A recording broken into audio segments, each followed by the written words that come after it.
Yo, what's going on, y'all? It's your boy SoSo, and welcome back to another edition of the Heat Playoff Post Game Recap. Game number 5, the series clincher. Wow, what a game! Let's get right to it. The Heat get the win the series, beat the Bucks 128 to 126 in overtime. End up winning the series 4-1. Heat in 5, as all the Miamians like to say. And this game was definitely a tough game. It was one of those games where kind of like similar to game 4, right? Where we don't think that we're going to be able to pull this game out in the second half. And we find a way to have some big buckets and some big stops, courtesy of Jimmy Butler. In the first quarter, the Heat got off to a good start. Won the quarter 36-33. Jimmy and Gabe Vincent came out firing. They both hit a bunch of jump shots and got off to an early start. Giannis, interestingly enough, picked up 2 quick fouls in that first quarter. He stayed in the game. But the story of the first quarter was Chris Middleton. He had 17 points for the Bucks, and he was really, keeping the Bucks not only alive, right, but in the game. The Heat went 6 of 13 from 3-point in the second quarter, or in order to make that first quarter lead be something that they can have some type of momentum and jump into the second quarter with. In the second quarter, we saw the Bucks extend their lead right to double digits off of the strength of the free throw line. The disparity between the two teams in that second quarter, the Bucks were pretty much living at the free throw line. The Heat were getting called for a lot of soft fouls, to say the least, right? But on the other side of that, you had the Bucks making their free throws and actually coming through with the plays that they needed to make in order to not only come back in the game, get the lead, and push it forward. At that point, Kyle Lowry was having a good night as well. He had made his third shot on the floor. He had hit 2 threes in the first quarter. Was feeling good. And it was evident that there was some type of effort coming from the Heat bench, because it definitely was needed. And ultimately it showed, because the Heat bench outscored the Milwaukee Bucks bench.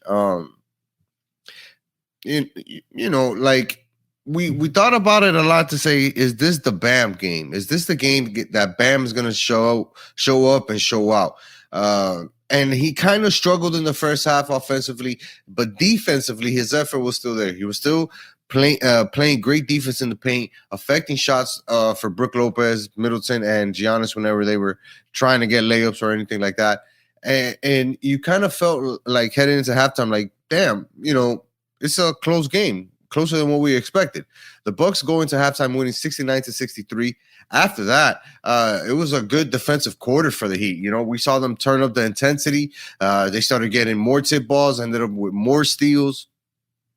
Got Chris Middleton to commit his third foul early, and Jimmy was just being Jimmy. He hit a 3 in that game, in that quarter, to kind of just get the ball rolling for the Heat. They needed some type of energy, like, it's not that they were, I don't want to say waiting for the moment, but they were kind of just waiting to see what was going to happen in that third quarter. And it wasn't the greatest quarter. The Bucks won that quarter 33-23, and were able to get a big lead heading into the fourth, 16 points. And in the fourth quarter, just like in game 4, we saw a complete dominance and a complete recession from the Bucks. The Heat, they go out and win the quarter 32-16. But more importantly, they kept the Bucks from scoring for about a 7-minute stretch, where they only made 2 field goals in the last 11 minutes of the last 7 minutes of the game. That just shows you how big and how important the defense was tonight for the Heat. We talk about Bam not necessarily scoring offensively. Yeah, but you know what? He had a triple-double. Had 10 assists, including some very nice, important passes to Jimmy Butler to get easy layups in the fourth quarter, to kind of help bring the gap a little bit closer. And he also made his free throws whenever he needed to make his free throws. Gabe Vincent, I can't talk enough about this guy. He's the dude who showed up tonight for the Heat, and he had a huge 3 in the fourth quarter. With 8 seconds left to kind of bring it within 2, and the Heat just showed the perseverance. And we got to talk about the biggest play of the game, where Gabe Vincent and Jimmy Butler hooked up yet again on an inbounds play in order to send the game to overtime. Now, if you haven't watched a lot of Heat basketball this year, A, we forgive you, but B, we've seen this play before, right? Um, we've seen Gabe make perfect passes over 7-footers, right, to the rim in order to get Jimmy an attempt to make a quick score, and that's exactly what happened. Jimmy was able to catch that ball mid-flight, kind of absorb the contact from the defender, put it up, and make the basket to send it to overtime. Uh, just shows you that's Jimmy being Jimmy, man. You know, this dude is willing to do whatever it takes to win. He said it earlier today. I heard a clip of him saying the one main reason why he doesn't like, awards or, any type of individual accolades is because he's not a winner. He hasn't won in college level. He hasn't won at the NBA level as far as championships, and he wants to be considered a winner. In order to be considered a winner, you have to win these type of games. You have to make runs in the NBA playoffs, and we've seen Jimmy get really close with the Heat, and this just might be the season that he gets even closer to that goal of his. But Jimmy is the type of guy that is not gonna let us lose, and if he can help it, then he'll help it. And it's funny because we talked about it on the podcast where it was like, well, I don't know if Jimmy has another 40-point game for us. He scored 42 tonight. Was 17 of 33 from the field, 3 of 10 from 3, 5 of 9 from the free throw line, 8 rebounds, 4 assists, 2 steals, a block. A Jimmy Butler night, a Jimmy Butler night. And I mentioned Bam's triple double. That's the Bam that we need, right? To score at least a minimum of 20 points because we know that the double digits rebounds are gonna come. It just shows you how much better Bam can be because you see the 10 assists and you're like, yeah, this guy's a great facilitator. He can definitely create offense when the offense needs it, right? He can handle the rock.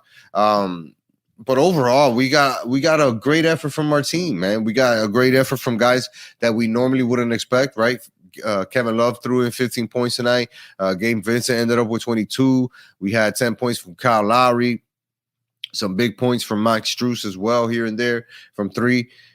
Just a team effort, and it kind of needed to be that in order for the Heat to get this victory because we knew that Jimmy Butler was going to do everything it took.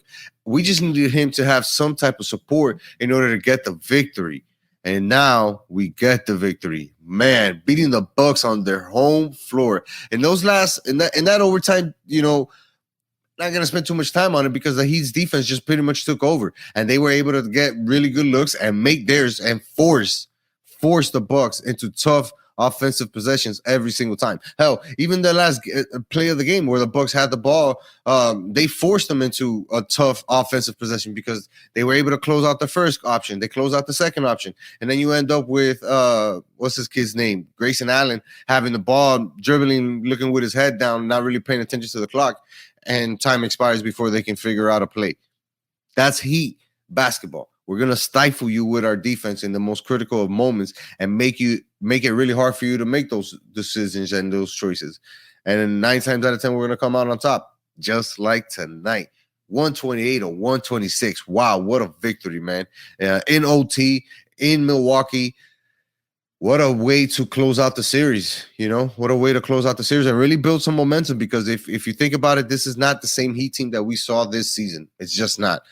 This is a different team. This is a different confidence that this team is playing with, a different belief in themselves.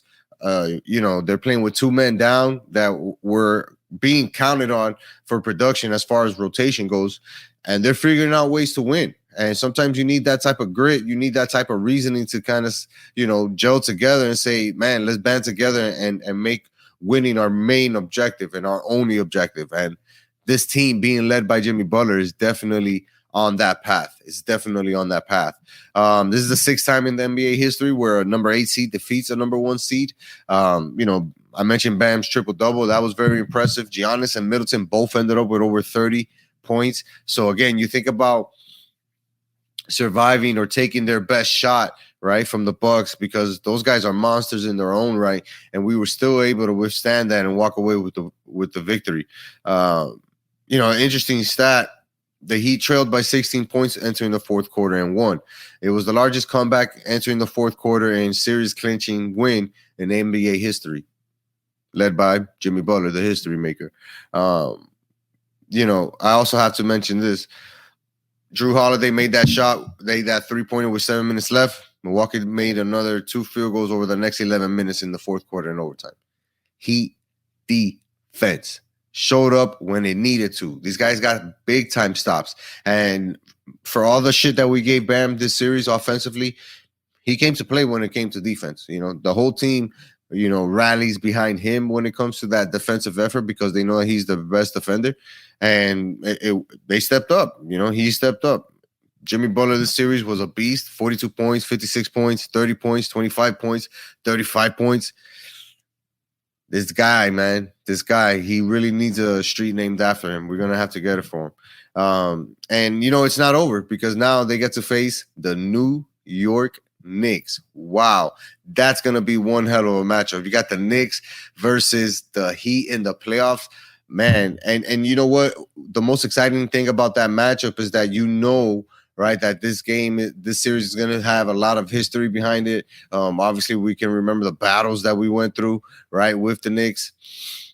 Man, game 1, Sunday, April 30th. It's going to be a banger, to say the least, man. It's going to be a banger, to say the least. I can't wait. It's going to be a 1 o'clock start.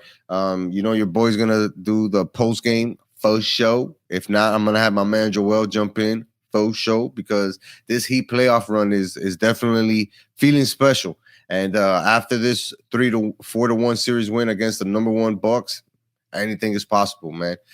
Shout out to Jimmy Butler and the Heat. Those guys definitely made this playoff run a must-watch TV type thing for us, man. Shout out to them, boys.